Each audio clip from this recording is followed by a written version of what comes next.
একটি মিসাইল যেটা ছুটলে ঘন্টায় 18,000 কিলোমিটার বেগে যায়, কোনো রাডার আগে ধরতে পারে না, কোনো মিসাইল ডিফেন্স সিস্টেম আটকাতে পারে না। আর সেই মিসাইল এখন ইরানের হাতে।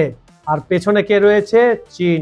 আজকের পর আপনি যখন খবর দেখবেন মধ্যপ্রাচ্য যুদ্ধ লেখা থাকলে আপনি বুঝবেন ঠিক কোথায় যাচ্ছে এই পৃথিবী। আসসালামু আলাইকুম বন্ধুরা, খবর সংযোগের টপ নিউজের আজকের ভিডিওতে আজ আমরা এমন একটা বিষয় নিয়ে কথা বলবো যা সরাসরি প্রভাব ফেলতে পারে মধ্যপ্রাচ্যের ভবিষ্যতে, বাংলাদেশ ভারতের তেল সরবরাহ এবং বৈশ্বিক শক্তির ভারসাম্যে। 2025 সাল ইরান ইসরায়েল সংঘাত ইতিমধ্যে এক নতুন মাত্রা পেয়েছে।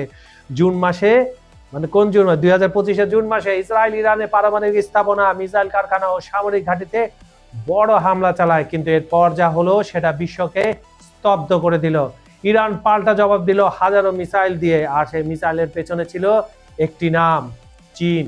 আর এখন যখন আমেরিকা ইরানকে চারপাশ থেকে ঘিরে ফেলে হামলার প্রস্তুতি নিচ্ছে, তখন চীনের সহযোগিতায় ইরানের এই মিসাইলগুলো হতে পারে গেম চেঞ্জার।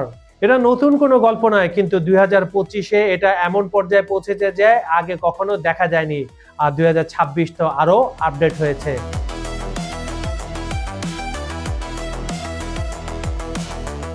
প্রথম ঘটনা 2025 ফেব্রুয়ারি, চীন থেকে একটি জাহাজ ইরানের বন্দর আব্বাসে এসে ভিড়ে।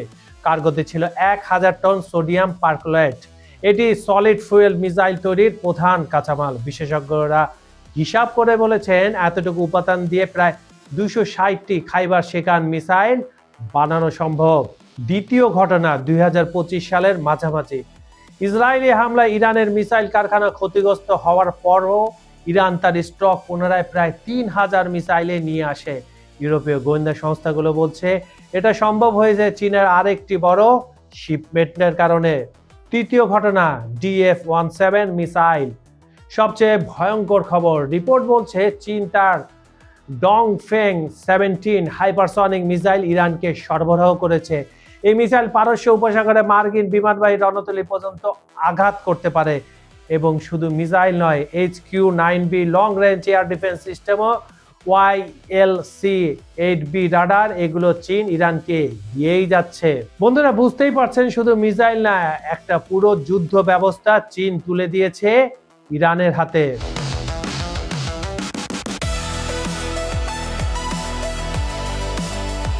এখন আসি সেই অস্ত্রের কথায় যেটা নিয়ে পুরো পশ্চিমা বিশ্ব ঘুমাতে পারছে না। ফাত্তা-1, ইরানের প্রথম হাইপারসনিক ব্যালিস্টিক মিসাইল।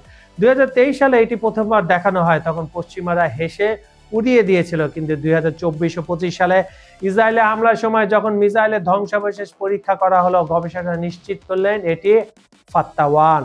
আমি আপনাদের সংখ্যায় বলি, তাহলে আপনারা এটা ভালো করে বুঝতে পারবেন বন্ধুরা। গতি ম্যাক 13 থেকে 15, অর্থাৎ শব্দের চেয়ে 13 থেকে 15 গুণ দ্রুত। পরিসর হবে 1400 কিলোমিটার। আর এর বিশেষত্ব, মাঝ পথে দিক পরিবর্তন করতে পারে, তাই রাডার লক করতে পারে না। এরপর এলো ফাত্তা-2।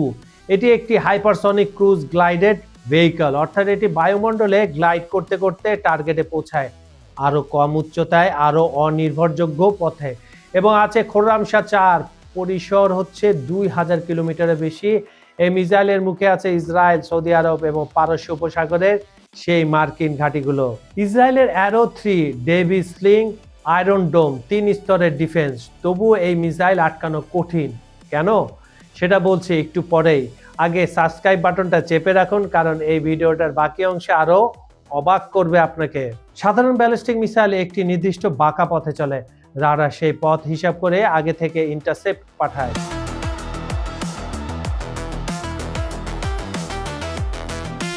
কিন্তু হাইপারসনিক গ্লাইড ভেহিকল, এটা বায়ুমণ্ডলের নিচের স্তরে পাহাড়ের আড়ালে গ্লাইড করে আসে।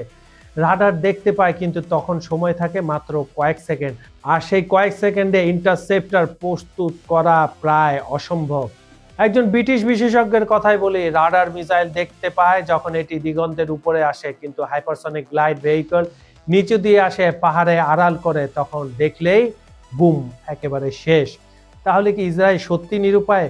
পুরোপুরি না, তারা 95% মিসাইল আটকাচ্ছে, কিন্তু 5% যখন লাখো মিসাইলে 5% হয়, সংখ্যাটা তখন মারাত্মক হয়ে ওঠে। এখন প্রশ্ন হলো, চীন কেন এটা করছে?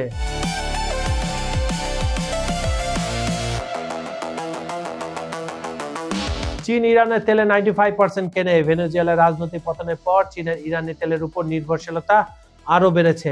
তাই ইরানকে শক্তিশালী রাখা চীনের অর্থনৈতিক স্বার্থের সাথে সরাসরি যুক্ত। কিন্তু এটাই শেষ কথা নয়। চীনের দ্বিতীয় হিসাব হলো আমেরিকাকে মধ্যপ্রাচ্যে আটকে রাখা। যতক্ষণ আমেরিকা পারস্য উপসাগরে বিমানবাহী রণতরী পাঠাচ্ছে, ইরানকে সামলাচ্ছে, ততক্ষণ তাইওয়ানে মনোযোগ কম। দক্ষিণ চীন সাগরে চীনের কার্যক্রম চলে নির্বিঘ্নে। এটা যেন দাবার ছক, ইরান মোহরা, পুরস্কার তাইওয়ান। ফেব্রুয়ারি 2025-এ চীনের সামরিক অ্যাটাশে ইরানের বিমান বাহিনী প্রধানকে J-20 স্টাইলের ফাইটারের মডেল উপহার দেন। কোনো চুক্তি হয়নি, কিন্তু বার্তাটা পরিষ্কার, আমরা তোমার পাশে আছি। আসুন দেখি 2025-এর ঘটনাগুলো কিভাবে পরপর ঘটেছে। এরপর রয়েছে তো 2026। জুন 2025 ইসরায়েল, আমেরিকা ও কয়েকটি ইউরোপীয় দেশের সহযোগিতায় ইরানের পারমাণবিক স্থাপনায়, মিসাইল কারখানা ও সামরিক নেতৃত্বে বড় হামলা হয়। ইরানের প্রধান সহ শীর্ষ কমান্ডাররা নিহত হয়। একই মাসের শেষে ইরান পাল্টা হামলা শুরু করে। প্রথমবারের মতো ফাত্তা হাইপারসনিক মিসাইল ব্যবহারের ঘোষণা দেয়। ইসরায়েলের কিছু এলাকা বড় ক্ষতি হয়। ট্রাম্প নিজে বলেন ইসরায়েল সত্যি কঠিন আঘাত পেয়েছে। 24শে জুন 2025 ইসরায়েল যুদ্ধবিরতি মেনে নেয়। বিশ্লেষকরা বলছেন মিসাইল আঘাতের ভয়াবহতা এবং ডিফেন্স সিস্টেমের সীমাবদ্ধতাই ছিল মূল কারণ। অক্টোবর 2025 জাতিসংঘের নিষেধাজ্ঞা পুনর্বহাল হয়, কিন্তু চীন ও রাশিয়া বলে দিল তারা মানে না। ইরান আবার মিসাইল টেস্ট করে ডিসেম্বরে। ফেব্রুয়ারি 2026 মার্কিন বিমানবাহী রণতরী ইউএসএস জেরাল্ড এয়ারফোর্স পারস্য উপসাগরের পাশে আরেকটি রণতরী ইউএসএস আব্রাহাম লিঙ্কন এবং 10টিরও বেশি যুদ্ধজাহাজ।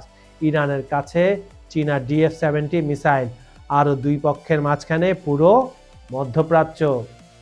ভবিষ্যৎ কি? বাংলাদেশের জন্য কি মানে হয় এটা যদি যুদ্ধ লাগে? এই যুদ্ধ শুধু মধ্যপ্রাচ্যের বিষয় না। হরমুজ প্রণালী পৃথিবীর 20% তেল এই সরু জলপথ দিয়ে যায়। যদি এই প্রণালী বন্ধ হয়, তেলের দাম ব্যারেল প্রতি $200 থেকে $300 ছাড়িয়ে যেতে পারে। বাংলাদেশে জ্বালানি, সার, পরিবহন সবকিছুর দাম বাড়বে, রপ্তানি খরচ বাড়বে, গার্মেন্ট শিল্প চাপে পড়বে। তাই এটা শুধু দূরের যুদ্ধ নয়, এটা আমাদের রান্নাঘর পর্যন্ত পৌঁছে যেতে পারে। ইতিহাস বলে অস্ত্রের দৌড় কখনো এক জায়গায় থামে না। আজ ইরানের হাতে চীনের হাইপারসনিক মিসাইল, কাল হয়তো অন্য কারো হাতে অন্য অস্ত্র।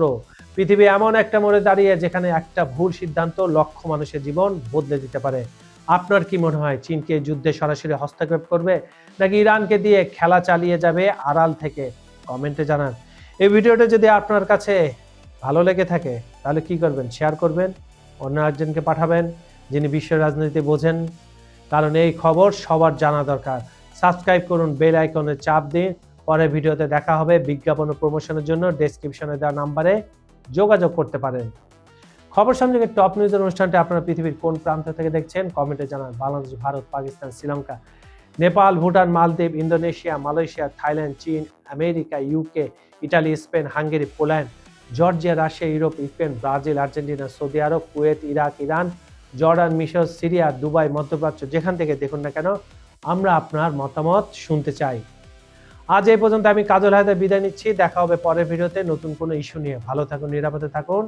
আল্লাহ হাফেজ।